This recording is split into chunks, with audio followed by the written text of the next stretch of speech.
বার্সেলোনার একটা কনভিনসিংলি জয়, 5-1 গোলে জয়, এবং এই জয়টা কিন্তু বার্সেলোনা আসলে ডিজার্ভই করে। কিছুদিন যাবত আমরা দেখছি নভেম্বর মাস বার্সেলোনার ডাউনফল ছিল। অনেকেই আসলে বার্সেলোনা শেষ দেখে ফেলছেন, অনেকে হানসি বলে শেষ দেখে ফেলছেন। কিন্তু আমি কিন্তু একটা কথা বলে গেছি যে হানসি ফ্লিক এই কোচ, তার অনেকগুলো প্ল্যান অলরেডি আছে। কিন্তু একটা প্ল্যান সে যখন মাঠে আসলে প্রয়োগ করতে যাচ্ছে, নিশ্চয়ই এই প্ল্যানের ভিতরে কিছু আছে এবং এই প্ল্যানটা নিয়ে সে যথেষ্ট রিসার্চ করছে, যার কারণে সে এই প্ল্যানটাতে আসলে সাকসেস হতে চাই। তবে শুরু থেকে যখন সে বার্সেলোনাতে আসছে, আসার পর কিন্তু এই প্ল্যানটা সাকসেস হয়েছে দুটা কারণ। একটা হচ্ছে একটা নতুন প্ল্যান, সবাই হচ্ছে সব প্লেয়াররা এই প্ল্যানে অ্যাডাপ্ট হয়ে গেছে। 2 নম্বর কারণ হচ্ছে ওই টাইমে প্লেয়াররা খুব এনার্জেটিক ছিল এবং সবাই মোটামুটি ফিট ছিল, যার কারণে ওই প্ল্যানটা কাজ করতে প্লেয়ারদের দৌড়াইতে, মোট কথা হচ্ছে মাঠে প্লেয়ারদের দৌড়াদৌড়ি করতে সমস্যা হয় নাই।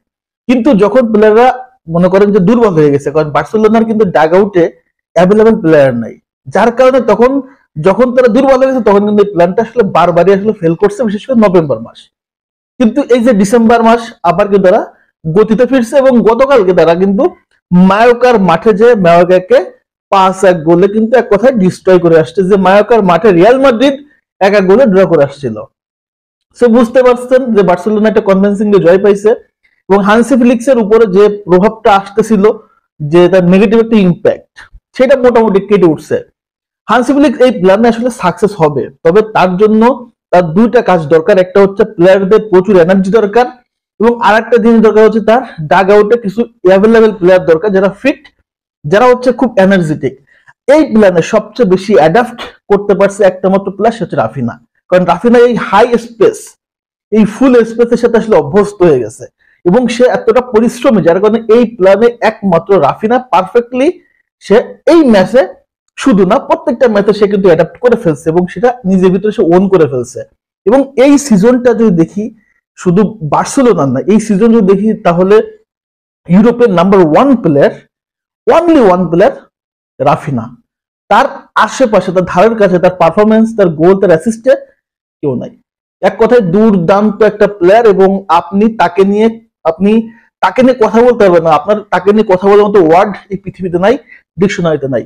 যে লেভেলের সে পারফরমেন্সটা এই সিজনটাতে টোটাল দিয়ে যাচ্ছে, ন্যাশনাল টিম, চ্যাম্পিয়ন লিগ, লা লিগা, যেখানেই রাফিনা নামতেছে মাঠে সেখানেই রাফিনার পায়ে গোল। এবং গতকালকের ম্যাচটা কিন্তু এক কথায় দুর্দান্ত ছিল। এখন ম্যাচে ফিরি। ম্যাচের ফার্স্ট হাফটা বার্সেলোনা দুর্দান্তভাবে ডমিনেট শুরু করে, কিন্তু গোল পেতে তাদের কিন্তু একটু হলেও টাইম লেগে যায়। এবং গোল পেতে যেহেতু টাইম লাগছে বার্সেলোনার, এবং এই গোলটা কিন্তু তাদের ভুলের জন্য হয়েছে। মায়োকার ডিফেন্ডাররা বলটা ক্লিয়ার করতে পারে না, যেখানে গোলকিপার কিন্তু ইজিলি বলটা ধরে ফেলতে পারে, কিন্তু তা সে মাতব্বারি করে বলটা ক্লিয়ার করতে গেছে, ক্লিয়ার হয় নাই, ফেরান তোরেস মনে করেন গোল দিয়ে দিছে, দিয়ে মায়োকা 1-0 গোলে পিছায় গেল। পরবর্তীতে বার্সেলোনার ডিফেন্স লাইন এক্সপোজ হয়ে গেল, সেখান থেকে মায়োকা একটা ক্লিনিক্যাল গোল দিল এবং সবাই বলা শুরু করছে যে বার্সেলোনার ডিফেন্স আবারও এক্সপোজ। ফার্স্ট হাফ 1-1 ড্র, সমতা। সেকেন্ড হাফে বার্সেলোনা আর মায়োকাকে সুযোগই দেয় নাই, কোনো সুযোগ দেয় নাই। 56 মিনিটে একটা পেনাল্টি পায় এবং পেনাল্টি থেকে রাফিনা একদম ক্লিনিক্যাল ফিনিশ করে, একদম ক্লিনিক্যাল ফিনিশ।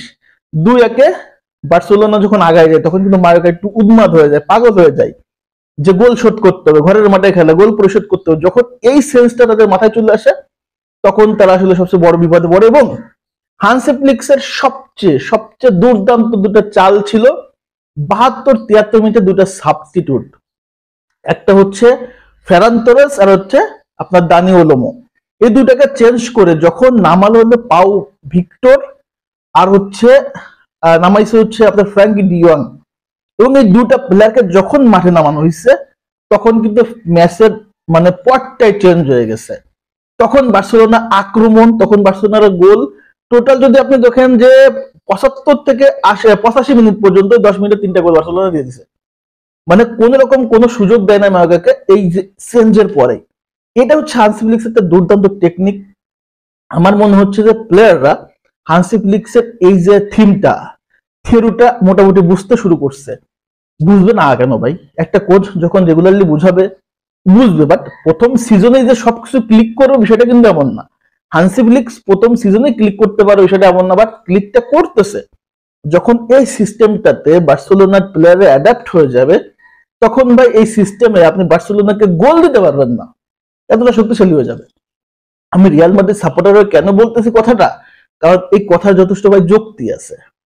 হান্সি ফ্লিক্স ভাই আমার আপনার মতো বোকা না, বার্সেলোনাও আমার আপনার মতো বোকা না আছে একজন এমন একজন কোচকে নিয়োগ করবে সে প্রতিনিয়ত একটাই ফর্মুলায় খেলতেছে, একটাই সিস্টেমে খেলতেছে। এমন টিম বার্সেলোনা না, এমন কোচ হান্সি ফ্লিক না, সে ট্রেবল জয়ী কোর্স। সো বার্সেলোনার এই জয়টা খুব ইম্পর্টেন্ট ছিল। লাস্ট কিছু ম্যাচ নভেম্বর মাসটা পুরো তাদের ডাউনফল গেছিল। লা লিগাতে পয়েন্ট টেবিলে একটা রিয়ালকে প্রেসার ক্রিয়েট করার জন্য এই জয়টা তাদের খুব দরকার ছিল। সো রাফিনা, এক কথায় রাফিনার কথা বলতে হবে। আমাদের ব্রাজিলিয়ান ব্লাড রাফিনা বার্সেলোনাকে মোটামুটি একাই টেনে নিয়ে যাচ্ছে, এবং লামিন ইয়ামাল আসার পর বার্সেলোনার যে একদম পারফেক্ট ইম্প্যাক্ট পড়ছে এটা কিন্তু সুস্পষ্ট এবং ক্লিয়ার। তো আলোচনা এতটুকুই। অ্যাজ এ রাইভাল ফ্যান হিসেবে হচ্ছে চাই যে রিয়ালের সাথে বার্সেলোনা টক্কর হোক, একটা ফাইট হোক, দিন শেষে রিয়াল মাদ্রিদ চ্যাম্পিয়ন হোক, তবে ফাইটটা হোক। এক পেশো খেলে ভালো লাগে না, ফাইট হবে, রিয়াল মাদ্রিদ জিতবে, এটা হচ্ছে আমার আপনার ব্রাজিল রিয়ালদের চাওয়া পাওয়া। এবং সবাই চাই বার্সেলোনা যাই করুক রাফিনা যেন গোল করুক, এবং সেটা কিন্তু গতকালকে করছে। হ্যাটট্রিক হতে পারতো দুইটা মিস্টেক না হলে, তো যাও হইছে, আলহামদুলিল্লাহ ম্যান অফ দ্য ম্যাচ হইছে। Congratulation Raphinha. রাফিনা দুর্দান্ত একটা প্লেয়ার, তার কথা বলতে হবে। তো আলোচনা এটুকু। সবাই ভালো থাকেন, সুস্থ থাকেন। আল্লাহ হাফেজ, আসসালামু আলাইকুম।